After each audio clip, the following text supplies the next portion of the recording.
Hola, ¿qué tal? Bienvenidos a Orquestando Herramientas Atlassian.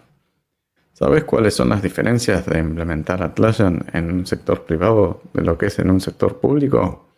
Hoy nos va a estar acompañando Daniela Ajenjo del equipo de Itera para contarnos de esto y mucho más. Porque como siempre decimos, los instrumentos pueden ser los mismos, pero cada empresa tiene su propia orquesta. Sin más que decir, que comience la música.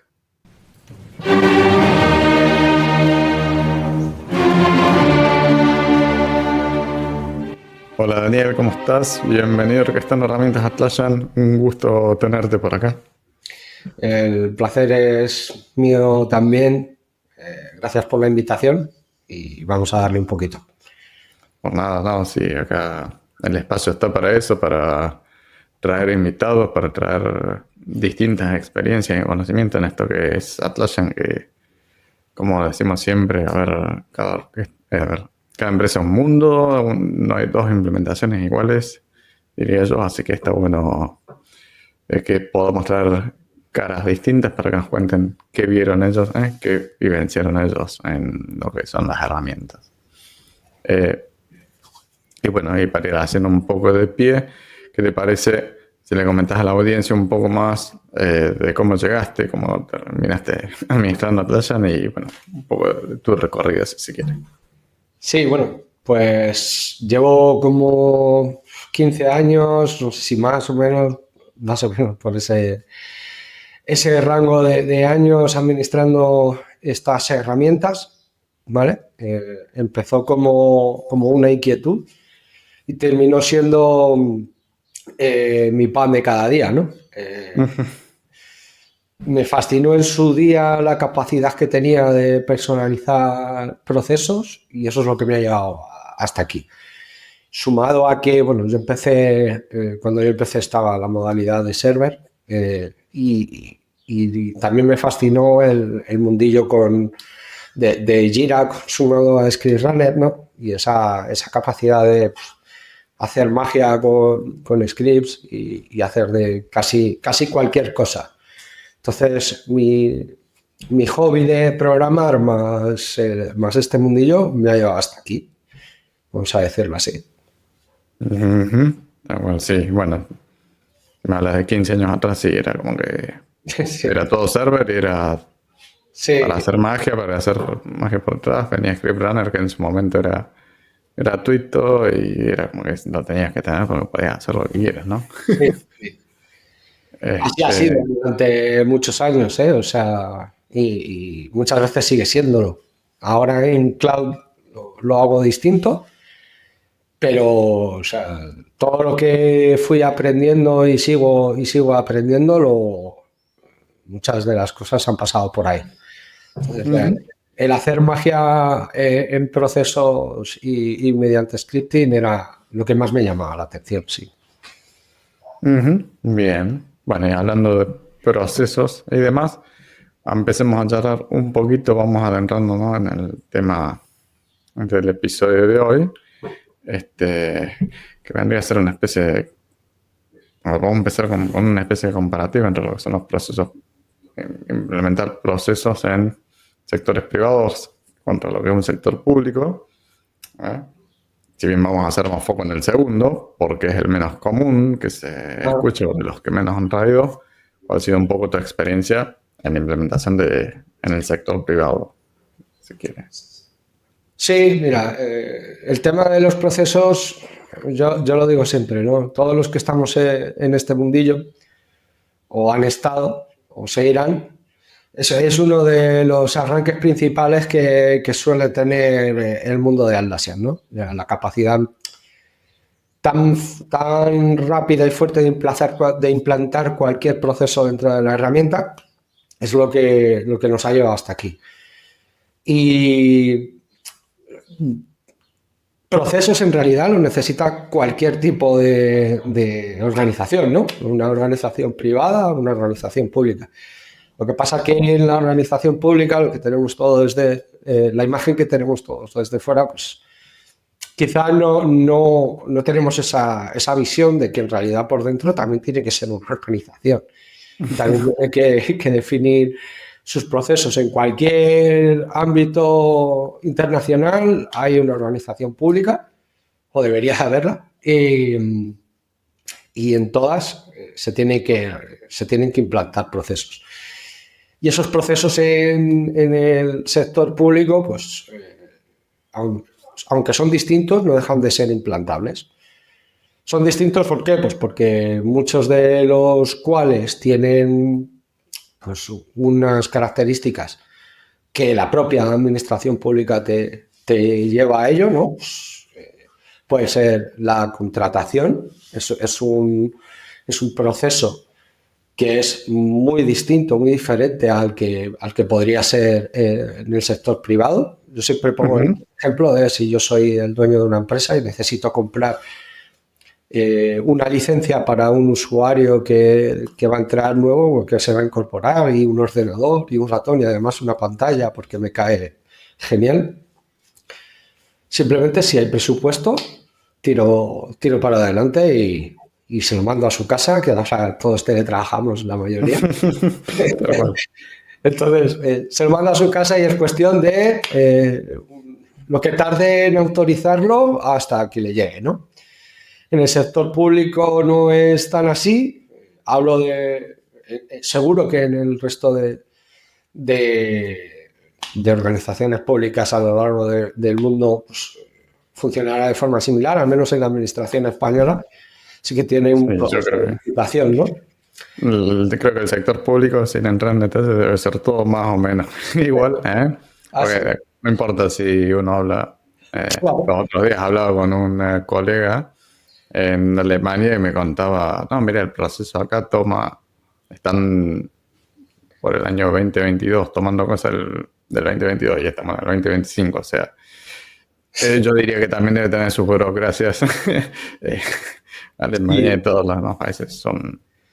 Al final es verdad que en pos de ganar, digamos, una clarividencia hacia el ciudadano, que es de donde sale, digamos, ese presupuesto para que haya una administración pública, se pierde a veces esa rapidez que se puede tener en el sector. O sea, yo podría licitar un presupuesto para una compra de algo, pero si no hay un proceso que sea legal y que asegure que hay que es equitativo para todos los que puedan participar, entonces tampoco sería muy beneficioso para el ciudadano de a pie, ¿no? Entonces ese es el motivo que en muchos de los casos podría retrasar la administración pública, lo que nosotros recibimos de ese feedback, digamos, negativo a veces de la administración pública, que a veces es lento, pero hay que hacerlo. A veces se podría optimizar de alguna forma, pero hay que hacerlo así. Luego, la administración pública también tiene procesos internos como de cualquier otra empresa privada, ¿no? O sea, si es una administración pública que tiene que gestionar proyectos, va a necesitar una herramienta para gestionar proyectos, y en este caso nace Jira y surge con una seta, que sería para mí la mejor herramienta. Otro te podrá decir otra, porque yo soy Acá yo no te lo voy a discutir claramente en este momento. Entonces, yo te voy a vender siempre al láser. Opinan lo mismo, digamos. Estamos en el mismo barco. Otro te podría decir otra herramienta y sería igual de válida seguramente. Entonces, pero bueno, surge la necesidad de gestionar un proyecto, surge la necesidad de gestionar una PMO.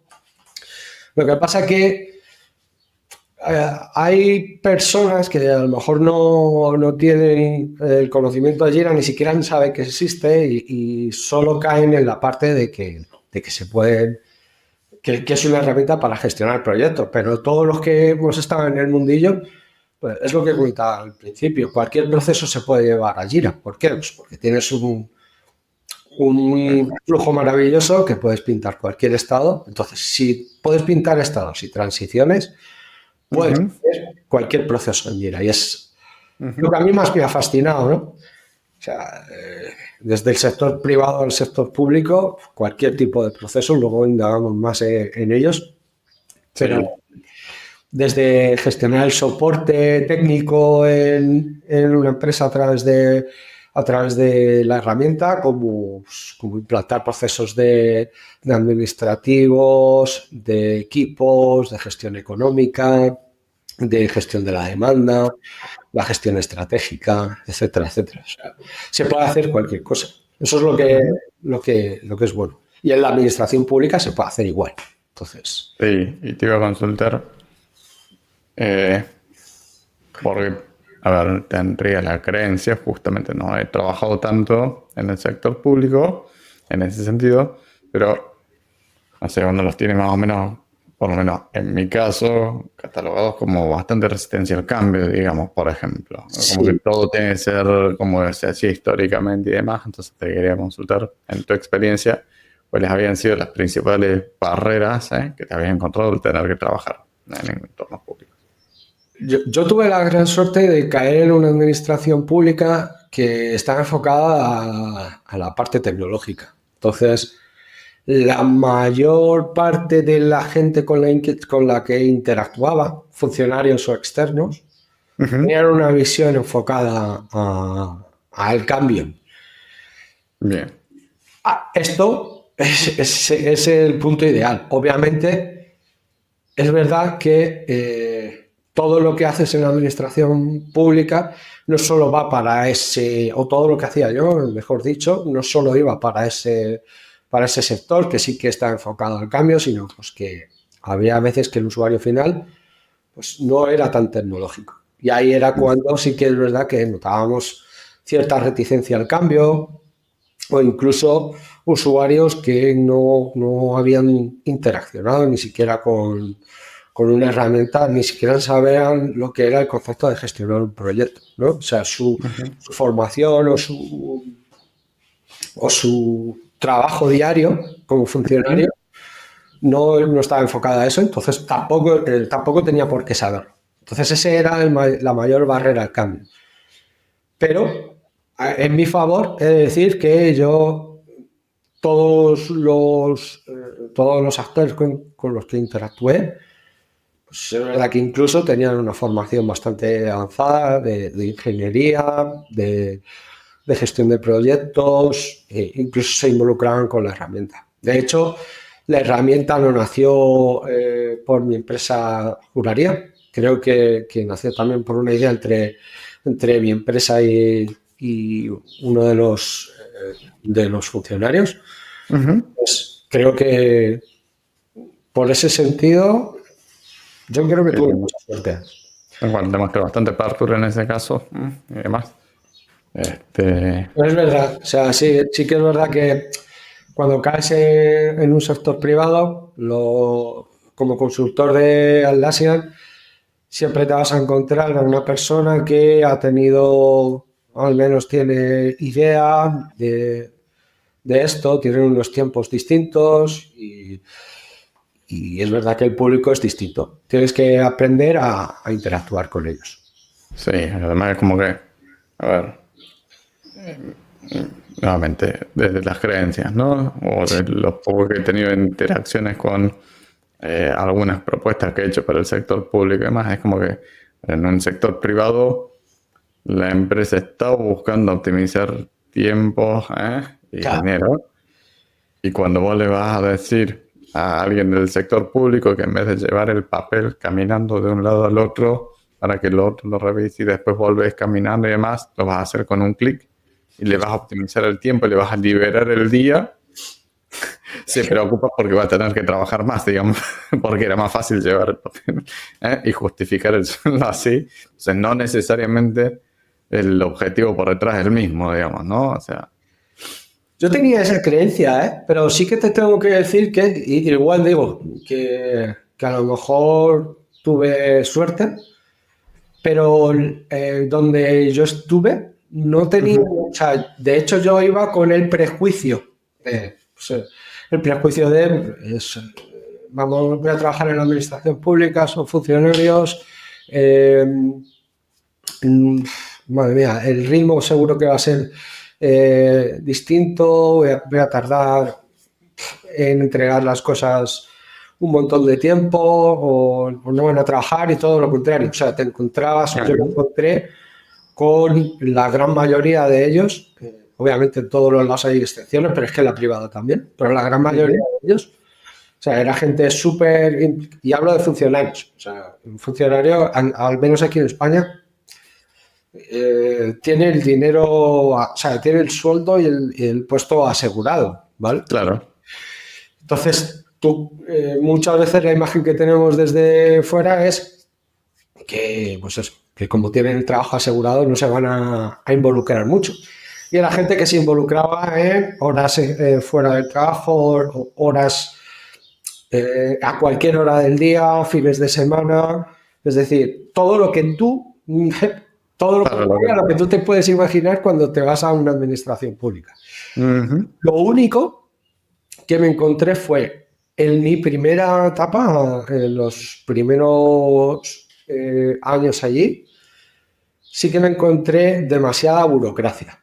Es decir, tú tenías que entregar un trabajo, ¿no? Algo que habías estado trabajando en un sprint y bueno, había cierta burocracia de reuniones, de tener que presentarlo de cierta manera. Luego lo fuimos cambiando nosotros con una metodología más ágil y ya eso desapareció.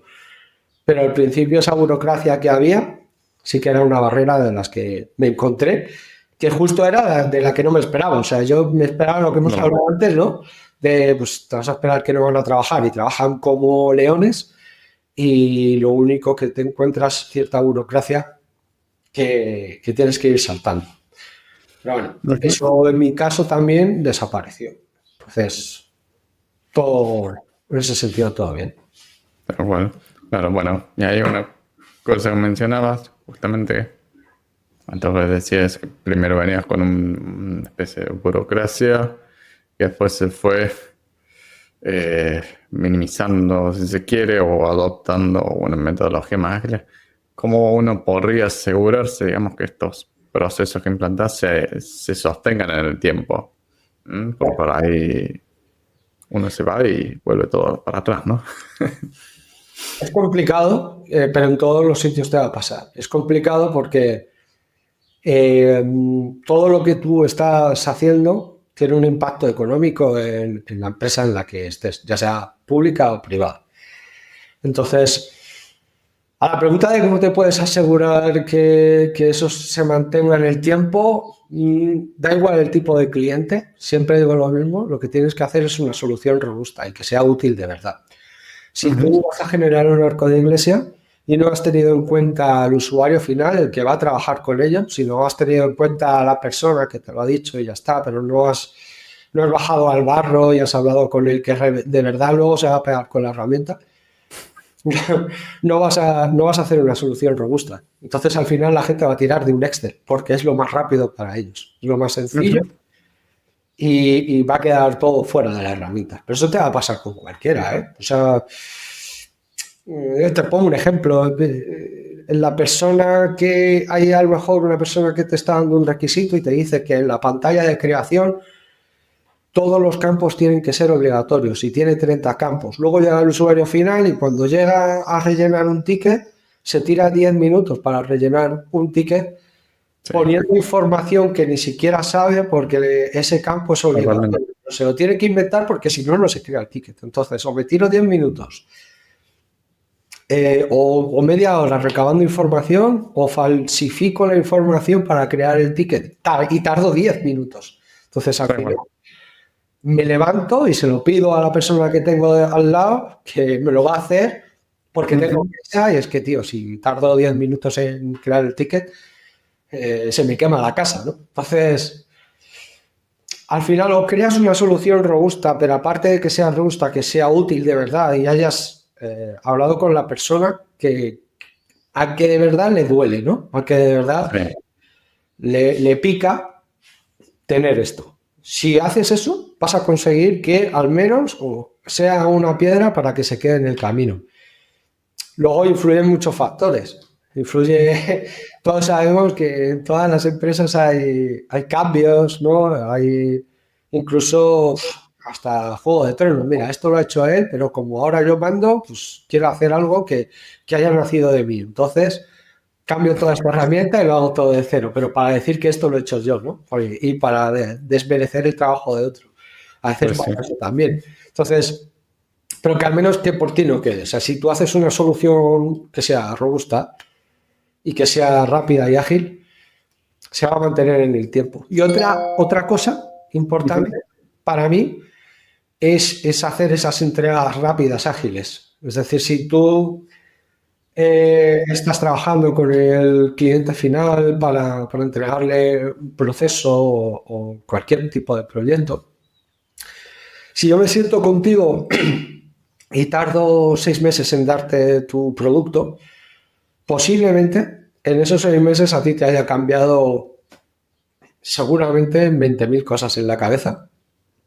Sí. Porque ahora lo hago así, ahora trabajo de esta otra forma. Entonces al final me he tirado 6 meses, tú en esos 6 meses no has recibido nada, no has tenido ningún beneficio y luego con lo que te doy a lo mejor no sirve. Claro.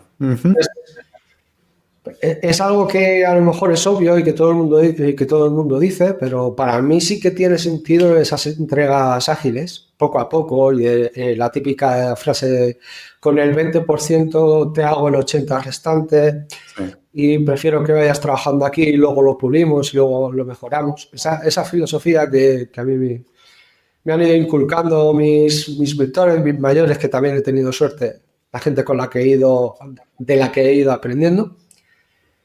Yo creo que es la mejor solución, ¿no? Al final, si yo te doy a ti dentro de 2 semanas algo y en 4 como mucho ya tienes algo con lo que poder trabajar y vamos a ir mejorándolo y es que ahora trabajo de esta forma y es mejor así, vas a conseguir también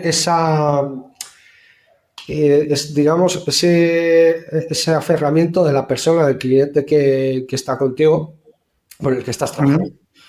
Va a sentir que estás a su lado, va a sentirse partícipe del producto que está recibiendo, lo va a adoptar, lo va a vender por ti, va a ser tu mejor comercial si lo tratas bien. Sí, sí. Entonces, yo creo que esa es otra clave.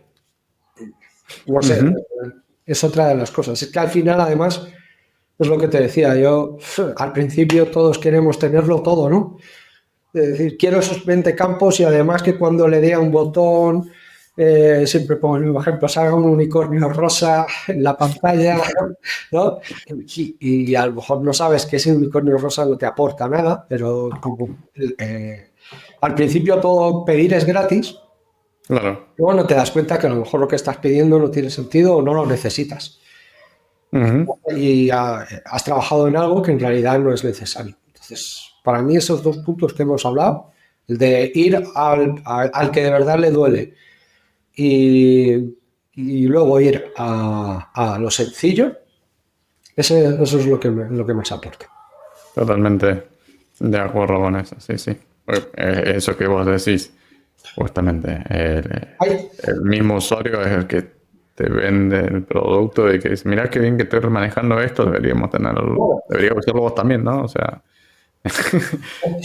Tú tienes que tener ojo también de comercial a veces y cuando hablas con un equipo, saber quién es el que está más interesado en cambiar. Y hay veces que tienes diferentes roles, ¿no? Cuando interactúas con los que trabajan, está la persona siempre reticente al cambio.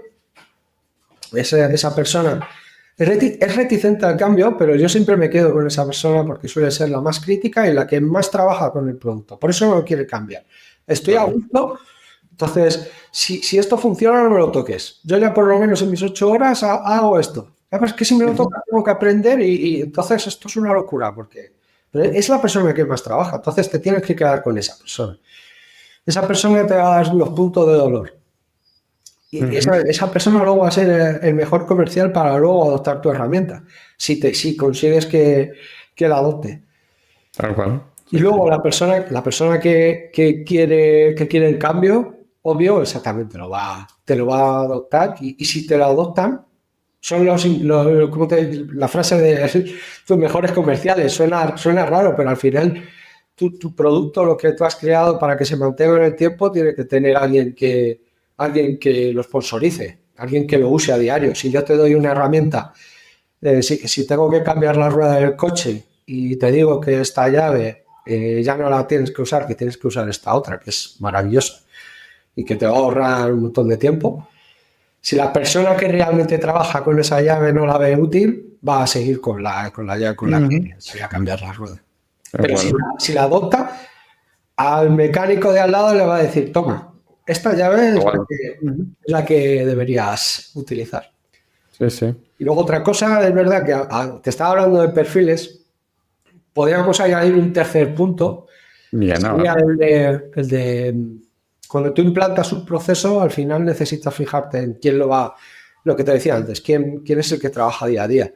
Pero hay dos capas, ¿no? Está el que trabaja día a día y el que a través de ese proceso de negocio quiere obtener un dato, ¿no? Quiere sacar el dato. Entonces, hay que saber balancear lo que entregas para que sea robusto entre esos dos perfiles. Si la persona que recibe el dato, es decir, el que manda, no lo ve útil porque no recibe el dato, por muy bueno que sea el proceso, no te lo va a mantener en el tiempo. Si la persona que recibe el dato está a gusto, pero para recibir el dato necesita el trabajo tedioso de todo el equipo no te lo compra, con lo cual lo vas a tener que cambiar en un futuro. Entonces, la mezcla de ambos es la que manda. Tal cual, sí, es esto de decir, bueno, no es ni pedir todos los campos, los 30 campos al comienzo, ni no pedir ninguno al comienzo y ver, bueno, cómo voy poniendo entre todas las transiciones, me vas a llenar todos estos, o idealmente con un poco de automation, te consigo los datos para este que quiere el dato, sin generarle un montón de trabajo extra, para que esté en el día a día cargando los tickets y poniendo esa información, ¿no? Eso es. El intermedio. Bien, y te iba a consultar el hecho de haber tenido la posibilidad de trabajar en ambos sectores. ¿Qué beneficios o cuáles han sido los aprendizajes que has tenido de poder comparar ambos sectores, ¿no? Ambos modelos, si se quiere? Sí, mira, por ejemplo, yo he estado, digamos, en mi carrera, a lo largo de mi carrera, hasta el día de hoy, he estado, digamos, en 3 ámbitos profesionales. Uno de ellos ha sido cliente final, ¿no? Directamente en cliente final. Luego sector público y el resto sector privado, y además desde consultoría, es decir, en uno o en proyectos a la vez, ¿vale? Ahora estoy, digamos, no hago tanta consultoría, sino que estoy como delivery manager del equipo de Atlassian, junto con que estuvo contigo en el podcast. Y digamos que este rol no hace tanta consultoría. Pero vamos, en esos 3 puntos te podría decir pros y contras. En el sector privado, te voy a decir que tuve la gran suerte que era un sector tecnológico y que además los dueños de la empresa era gente joven, gente que enamorada del mundo Agile, con los que aprendí un montón de esta metodología sin ni siquiera saberlo, simplemente trabajando en el día a día con ellos, y además hace un montón de años. Y además aprendí un montón con ellos de la propia herramienta.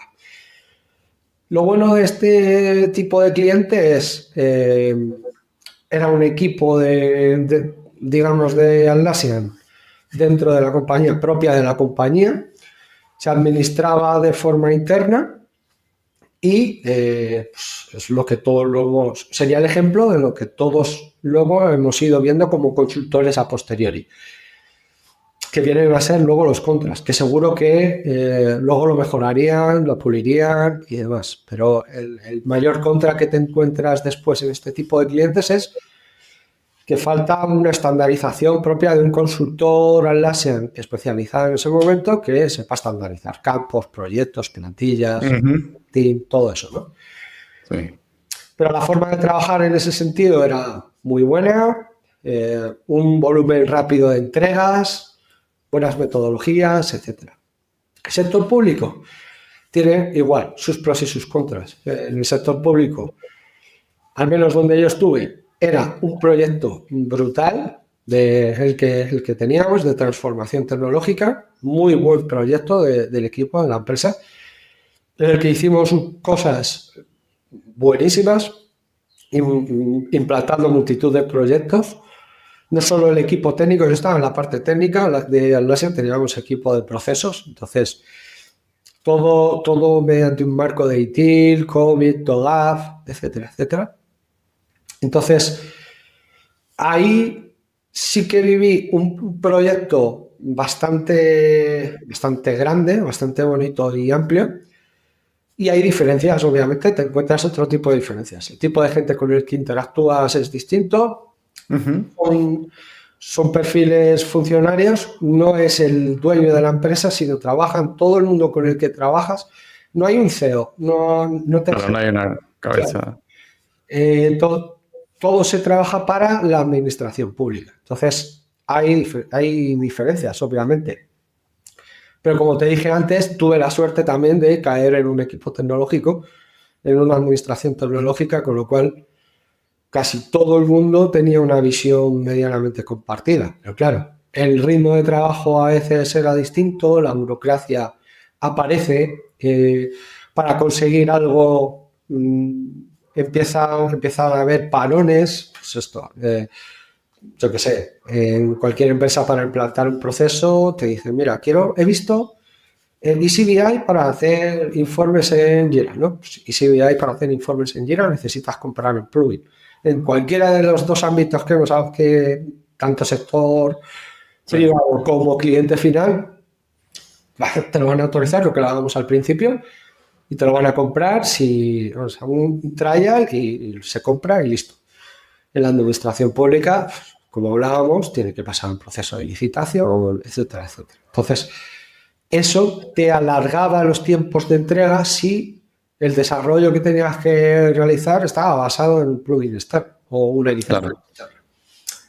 Entonces, eso se veía un poco reducido. O si necesitabas incluir un recurso al equipo para validar que se pueda incluir un recurso más al equipo y en vez de ser 4 personas fuésemos 5 técnicos, pues eso implicaba lo que hablamos antes, esa burocracia por detrás. Pero a favor te podría decir que los procesos de ticketing o de gestión de cambios y demás, todo eso lo tenían súper estandarizado y todo sobre el marco de ITIL, o sea, estandarizado y además estandarizado sobre una metodología. Con lo cual, la visión de se hacen mal las cosas, yo la descartaría, porque se hacían bien y además basadas en un enfoque metodológico, con lo cual, en ese sentido, bastante bien. Y luego, si no vamos al sector privado, eso ya es un mundo, ¿no? Porque cada día interaccionas con un cliente, con clientes distintos o clientes que están enfocados a diferentes sectores de banca, de servicios, de transporte, de enseñanza. Entonces, ahí empiezas a ver lo que a mí más me gustó y es esa diversidad, ¿no? O sea, lo que aprendí de todos los mundos lo tengo ahora aquí y hoy estoy en un entorno en el que me están hablando de fábricas y de otro entorno en el que me están hablando de números de banca o de enseñanza o de padres. Entonces, todo tiene sus bondades. Pero el sector privado en realidad es muy similar al sector del cliente final, ¿no? El ejemplo que te decía. Es cliente final, es su dinero, tienen un foco distinto. Cuando hablas con cualquier persona, lo que tú estás haciendo tiene que aportar un valor real, sí o sí, porque al que se lo estás enseñando le estás costando dinero, vaya. Entonces, tienes que tenerlo eso muy presente. Lo que aportas desde que entras hasta que sales tiene que ser de la mayor calidad y que esa persona lo compre y lo utilice, como hablábamos antes. Bueno, sí. Y creo que ahí confírmamelo vos. Pero esto que mencionas justamente, tal vez tenga que ver esto del hecho de que no hay un CEO en el sector público, pero me suena que a nivel de impacto, lo que son las implementaciones, tenés mucho más potencial de tener un impacto transversal por la falta de cabeza, en hacer una implementación en un sector público que Claro. en un privado, porque a veces, qué sé yo, el área de compra se maneja autónomamente en el privado y acá de todas formas va a tener un montón de interacción con todas las partes porque está todo más cruzado, ¿no? Ahí está. A ver, no hay un CEO, pero hay un director, ¿no? Lo que pasa es que el director no puede estar en ese sentido involucrado ni tampoco tiene esa cabeza de CEO que me dan en otros sitios. Entonces, no tiene un impacto tan vertical, pero sí, lo que tú decías, más transversal hacia todos los equipos. Claro. También depende del tipo de metodología o de proceso que hayas implementado, ahí tienes el impacto total. O sea, por ejemplo, procesos que implementamos desde el ciclo de vida del software o gestión de proyectos y toda la PMO, todos los proyectos que se llevaban en esa administración pública pasaban de forma transversal por ese flujo. O la parte de contratación, gestión de contratación pública, que también se implementó en la herramienta, pasaba por un departamento que es el que llevaba esa administración, pero en realidad afectaba a toda la administración. Claro, por eso. Sí, sí, por Para eso. poder contratar ese departamento, o sea, ese departamento es transversal. Entonces, sí que tienen, o sea, no tienen CEO, pero tienen una organización bastante estructurada y la gran mayoría de los procesos que se suelen implantar afectan de forma transversal. También Sí, implantan procesos de forma unitaria. Para el equipo de secretaría, por ejemplo, un proceso. Para el equipo de gestión de la demanda sí que es transversal. Pero bueno, gestión de cambios, todo eso sí que tiene un impacto transversal, pero también haces procesos para otros equipos. por supuesto, sí. A ver, también el tamaño del sector privado en el que te metes, vas a tener ese tipo de cosas, pero creo que por la propia dinámica de cómo se manejan, que el impacto, el tipo de impacto es diferente, me parece. No, o sea, como todos, con sus if en el medio, con sus asteriscos y demás, ¿eh? Pero creo que va por ahí, así que mira, yo no sé si tienes algún otro detallito ahora para aportar, si no, yo creo que para no quitar más tiempo a vos y no hacer más largo el episodio, en todo caso, te quisiera pedir cómo la gente puede ponerse en contacto con vos si quiere conocer algo más. Sí, claro. Tenéis mi perfil de LinkedIn, Daniel Ajenjo, me podéis buscar. A través de LinkedIn me podéis contactar si tenéis alguna duda, inquietud, y ya está. Por ahí estamos en contacto. Cuando puedo respondo, a veces le doy directamente, otras veces no. Yo con las redes sociales soy un poco así, pero siempre suelo estar activo. Y aquí me tenéis para lo que queréis. Y muchas gracias, Hernán, por tu invitación. Ha sido un placer. Y la verdad, hemos estado en una charla muy amena y cuando quieras volvemos a tener otra toma de contacto. Perfecto. Muchísimas gracias a vos, Daniel, por el tiempo, por sumarte a compartir tu conocimiento, ¿no? Muchas gracias. Muy bien, amigos, así llegamos al final de este episodio. No se olviden de dejarnos sus comentarios, sugerencias o preguntas de lo que estuvimos hablando. Agradecemos una vez más a Daniel Ajenjo por compartir su conocimiento y, como siempre, los invitamos a unirse a la conversación. Si tu empresa está lista para llevar su entorno al siguiente nivel, no duden en contactarnos. Trabajamos con empresas de todos los tamaños y rubros, ayudando a optimizar el uso de las herramientas. Es todo por hoy. Nos vemos en la próxima.